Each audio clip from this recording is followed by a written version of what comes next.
First item for today's video mga pare ko, yung Mavi X48 kay Ma'am Janice sa Iloilo. Yan. Ayun. Na item, Mavi M365 kay Sir Kieran papuntang Cebu. Yes. Third item natin, ang ating V-Bike S9 kay Sir Michael Cesar ng Bulacan. Ayan. Then, try natin yung ating motor. Ayun, no? So, hindi natin i-assemble kasi balik na rin to sa box for delivery. So, this is our fourth item, ang ating Ostron T2 Master na in-order sa atin ni Sir Gob ng Sorsogon City. And ang fifth item natin, ang V-Bike Oxy V8 ni Sir Randy ng Iloilo. Ayun! Ating sixth item, mga pare ko, this is Ostron Mega para kay Sir Jet ng Bulacan at kay Ma'am Joy. Ayan, no?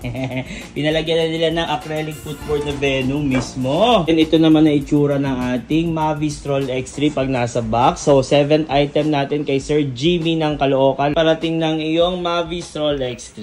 Ika 8th item natin kila Ma'am Donna Mambela, ang ating V-Bike Chopper papunta tong Iloilo. So, aside sa taas, binabalik na din namin para ma-check din sa ilalim kung everything is fine. Ika 9th item naman kay Sir J. Bones dito lang sa Davao City. Ayan, so siya ang pinaka-first na magmamay-ari ng ating Ostron M4 Max. And lastly, itong ating V-Bike HM3 papuntang Subic, Zambales kay Sir Edgar. Dito lang yan sa Bangkal, Davao City, delivery buong Pilipinas at sa ibang bansa.